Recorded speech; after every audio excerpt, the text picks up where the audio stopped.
नमस्कार साथियों, मैं प्रेम प्रकाश आपका मेरे यूट्यूब चैनल पर हार्दिक स्वागत करता हूं। साथियों, मैं आज आपके लिए बहुत ही महत्वपूर्ण वीडियो लेकर के एक बार पुनः हाजिर हूं। साथियों, मैं इस वीडियो में आपको बताने वाला हूं कि निदेशक माध्यमिक शिक्षा राजस्थान बीकानेर के आदेश के तहत अधिशेष शिक्षक एवं कार्मिकों का अब समायोजन होगा। अब सभी जो अधिशेष शिक्षक हैं और कार्मिक हैं उनका समायोजन होगा। और कौन अधिशेष होंगे और हिंदी और अंग्रेजी विद्यालयों में पदों का निर्धारण किस प्रकार से होगा, पदस्थापन कहाँ होगा, कैसे होगा और इसका टाइम फ्रेम क्या है, ये संपूर्ण जानकारी मैं आपको इस वीडियो में देने वाला हूँ। अगर आप मेरे चैनल पे नए हैं तो आप मेरे चैनल को सब्सक्राइब करें, लाइक करें और अपने साथियों के साथ में शेयर करें।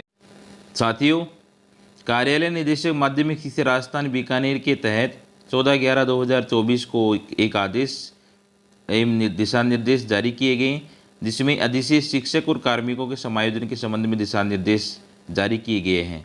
उनमें कुछ विशेष जानकारी दी गई है, ये मैं आपको यहाँ बताने वाला हूँ। सबसे पहले पदों का निर्धारण। विद्यालय के अधिशेष शिक्षकों की पहचान के लिए विद्यालयवार स्वीकृत माने जाने वाले पदों का निर्धारण निम्नानुसार किया जाएगा। अर्थात विद्यालयवार जो स्वीकृत माने जाने वाले जो पद हैं उनका निर्धारण कैसे किया जाएगा। सबसे पहले जो इंग्लिश मीडियम विद्यालय हैं उनमें अधिशेष कार्मिकों की गणना करते समय राज्य सरकार के दिशा निर्देश जो इस आदेश क्रमांक के तहत जिसकी प्रति यहाँ संलग्न है के प्रावधानुसार अंग्रेजी माध्यम विद्यालयों के पद स्वीकृत माने जाने हैं, चाहे उक्त के अनुसार पद स्वीकृत हो या शेष हो, साला दर्पण पोर्टल पर प्रदर्शित हो, अप्रदर्शित हो तो भी वो उनको माना जाएगा।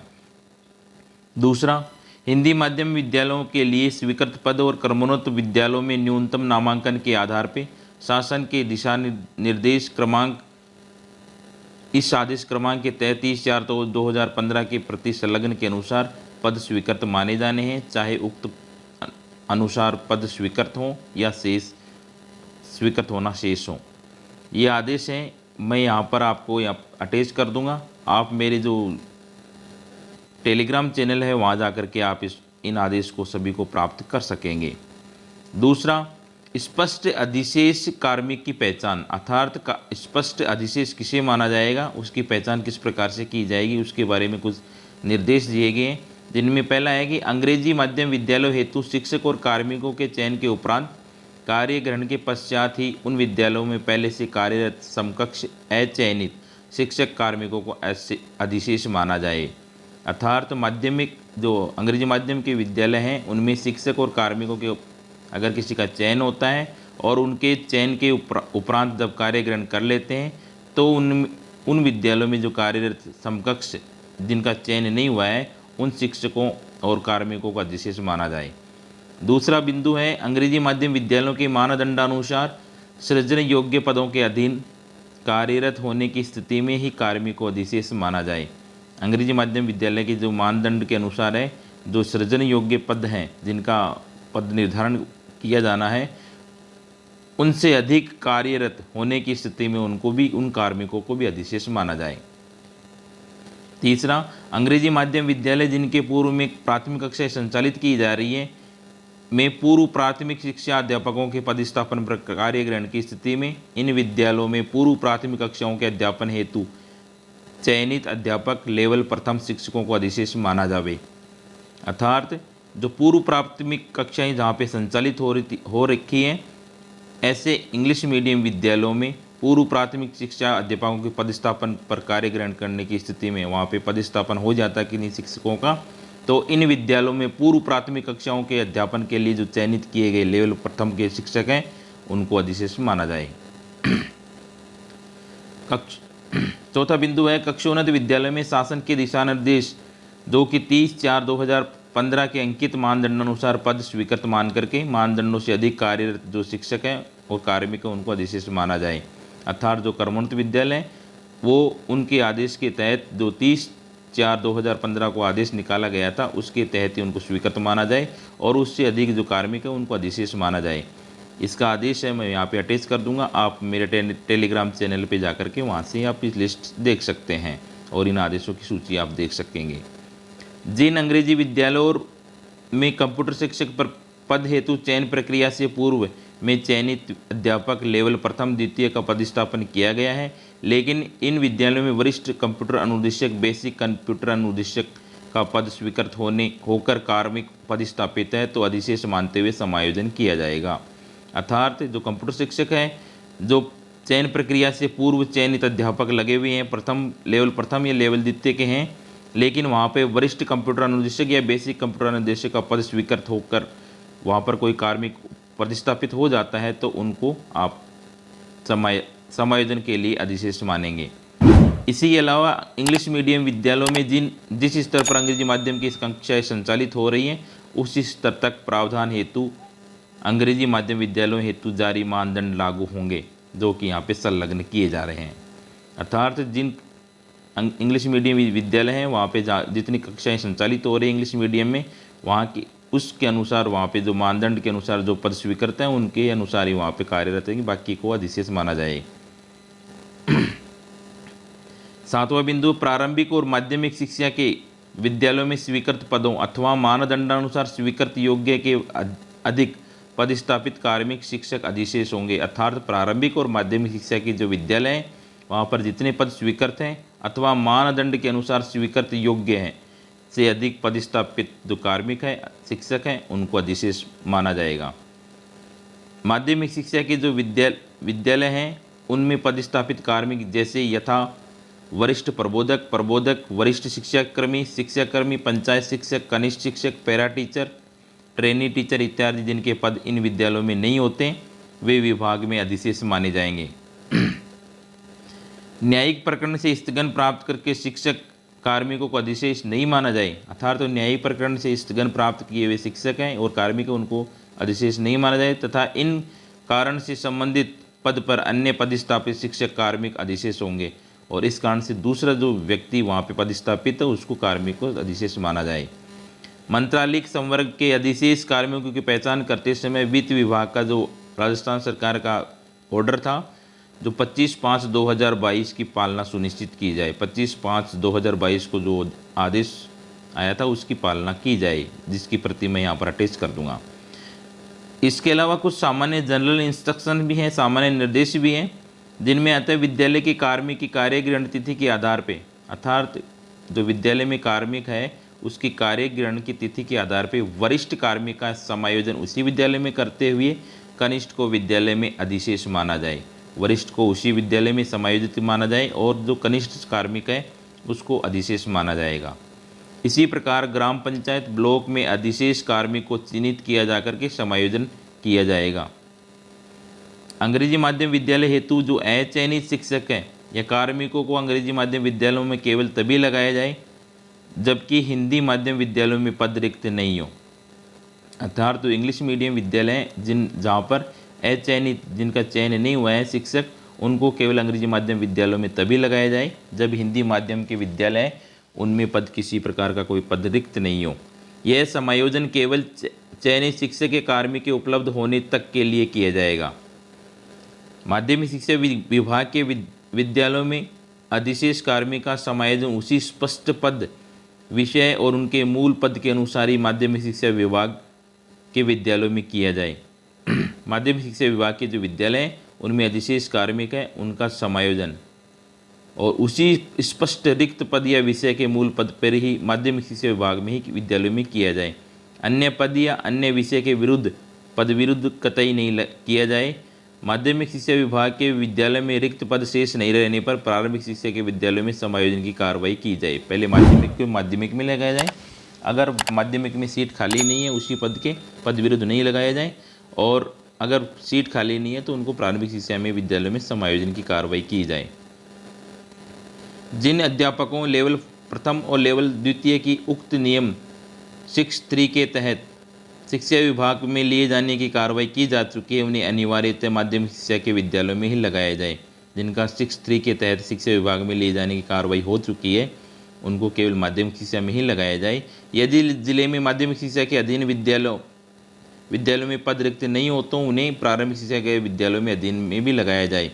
अर्थात पहले माध्यमिक में लगाया जाए, अगर माध्यमिक विद्यालय में उस जिले में पद खाली नहीं है रिक्त नहीं है तो वहाँ पे प्रारंभिक शिक्षा में लगाया जा सकता है। जिन विद्यापकों लेवल प्रथम व द्वितीय के संबंध में राजस्थान शिक्षा सेवा नियम 2021 के नियम 63 के तहत शिक्षा विभाग में किए जाने की कार्रवाई नहीं की गई है, उन्हें विभाग के पद शेष नहीं होने की स्थिति में अधिशेष मानते हुए पंचायती राज पदों पर लगाया जाए। जिनका 63 के तहत शिक्षा विभाग में लिए जाने की कार्रवाई नहीं हुई है, उनको उस विभाग में पद शेष नहीं होने की स्थिति में अधिशेष मानते हुए पंचायती राज पदों पर उनको लगाया जाए। माध्यमिक शिक्षा विभाग के समायोजन नहीं हो सकने वाले अधिशेष कार्मिक जैसे वरिष्ठ प्रबोधक, वरिष्ठ शिक्षाकर्मी, पंचायत शिक्षक, पैरा टीचर, ट्रेनी टीचर इत्यादि प्रारंभिक शिक्षा के ग्रामीण क्षेत्र में विद्यालयों में पदस्थापित किए जाएं। इसके अलावा अनुसूचित क्षेत्र में अराजपत्रित शिक्षक कार्मिकों को नियमानुसार केवल अनुसूचित क्षेत्र के विद्यालयों और गैर अनुसूचित क्षेत्र के अराजपत्रित कार्मिकों को केवल गैर अनुसूचित क्षेत्रों में ही लगाया जाए। अर्थात टीएसपी नॉन टीएसपी है, वहाँ पे टीएसपी वाले में टीएसपी में लगाएं और नॉन टीएसपी है उनको नॉन टीएसपी एरिया में ही लगाया जाए। अनुसूचित क्षेत्र में पदस्थापित कार्मिक शिक्षक जिनका टीएसपी से नॉन टीएसपी क्षेत्र में स्थानांतरण जारी किए जा चुके हैं किंतु रिलीवर के अभाव में उनको कार्यमुक्त नहीं किया जा सका है, उनको उन्हीं विद्यालयों में उपलब्ध रिक्त पद पर पदस्थापित माना जाए। अनुसूचित क्षेत्र के पदस्थापित हैं जिनका टीएसपी से नॉन टीएसपी क्षेत्र में स्थानांतरित हो गया लेकिन रिलीव नहीं हो पाए, तो उनको उन्हीं विद्यालय में उपलब्ध रिक्त पद पर उनको पदस्थापित माना जाए।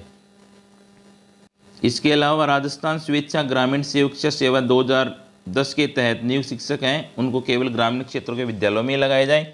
इसके अलावा अंग्रेजी माध्यम विद्यालय हेतु जो चयनित हुए शिक्षक हैं उनके अधिशेष होने की स्थिति में उन्हें अंग्रेजी माध्यम में प्राथमिकता से लगाया जाए। अंग्रेजी माध्यम के जो चयनित शिक्षक हैं वो अधिशेष हो जाते हैं, तो उनको केवल अंग्रेजी माध्यम विद्यालयों में प्राथमिकता से लगाया जाए। शिकायत के आधार पर एपीओ किए गए और प्राथमिक जांच में दोषी पाए जाने पर प्राथमिक जांच 10 दिन में पूर्ण की जाए। शिक्षक और कार्मिक को उनके पूर्व पदस्थापन से वरिष्ठता क्षेत्र में संबंधित नियुक्त अधिकारी द्वारा पदानुसार दूरस्थ जिले, दूरस्थ ब्लॉक के ग्रामीण क्षेत्र में लगाया जाए। अन्य कारणों से प्रतिनियुक्ति समाप्त होने सहित एपीओ किए गए, किसी कारण से एपीओ किए गए जिसमें प्रतिनियुक्ति समाप्त होने पर भी एपीओ किया गया है, तो शिक्षकों और कार्मिकों का समायोजन एपीओ किए जाने के समय प्रतिनियुक्ति पर जाने से पूर्व के पदस्थापन जिले में उसी विद्यालय में या पूर्व पदस्थापन के निकटतम विद्यालय में रिक्त पद पर किया जाए। न्यायिक प्रकरणों के स्थगन के कारण एक ही पद पर एक से अधिक शिक्षकों और कार्मिकों को पदस्थापन के कारण से अधिशेष हुए, एक ही पद के ऊपर 2 कार्मिक आते थे न्यायिक प्रकरण के कारण से, तो वहाँ पर जो अधिशेष हुए अन्य शिक्षकों को अंतिम निर्णय हेतु अद्य दिन पूर्व पद पर कार्य ग्रहण करवाया जाए, पुराने पद पर ही उसको कार्य ग्रहण करवाया जाए। पदस्थापन आदेशों की प्रतीक्षा में उपस्थिति दे रहे शिक्षक कार्मिकों का समायोजन भी अधिशेष कार्मिकों के समायोजन के साथ ही किया जाए।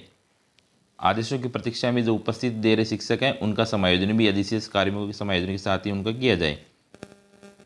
अब है अधिशेष जो शिक्षक कार्मिक है समायोजन रिक्तियों के निम्नांकित क्रम में किया जाए।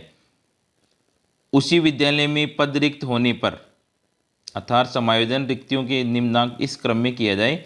अगर उसी विद्यालय में पद रिक्त है तो वहाँ पे उनको समायोजन किया जाए, उसी राजस्व ग्राम में पद रिक्त है तो वहाँ पर लगाया जाए, और उसी राजस्व ग्राम में पद रिक्त नहीं होने पर उसी ग्राम पंचायत के अन्य विद्यालय में पद रिक्त होने पर वहाँ लगाया जाए, और ग्राम पंचायत में पद रिक्त नहीं होने पर उसी ब्लॉक में और के अन्य विद्यालय में रिक्त पद होने पर वहाँ लगाया जाए, और संबंधित ब्लॉक में पद रिक्त नहीं होने पर अन्य ब्लॉक के विद्यालय में रिक्त पद पर लगाया जाए, यथासंभव निकट के ब्लॉक के विद्यालय में ही लगाया जाए। इसके अलावा प्रारंभिक शिक्षा विभाग के अधिशेष कार्मिक हैं उनको राज्य सरकार के पत्रांक है जिसमें 28/5/2019 में उल्लेखित प्रक्रिया के अनुसार कार्य किए जाए, जो कि जिसका प्रति मैं संलग्न कर दूंगा यहाँ। मंत्रालय कर्मचारियों का समायोजन यथासंभव उसी जिले के विद्यालयों में ही किया जाए। मंत्रालय कर्मचारी है उनका समायोजन उसी जिले के विद्यालयों में किया जाए। जिले के विद्यालयों में पद रिक्त नहीं होने पर कार्यालयों में लगाया जा सकेगा। शहरी के क्षेत्र के अधिशेष कार्मिकों का समायोजन शहरी क्षेत्र में और ग्रामीण क्षेत्र के अधिशेष कार्मिकों का समायोजन ग्रामीण क्षेत्र में किया जाए। अब इस अधिशेष कार्मिकों के समायोजन की प्रक्रिया के लिए कुछ समय सारणी निर्धारित की गई है, टाइम फ्रेम फिक्स किया गया है, जिसके अंतर्गत अधिशेष कार्मिकों की पदवार सूची तैयार करना, ये 25/11/2024 तक का टाइम फ्रेम है।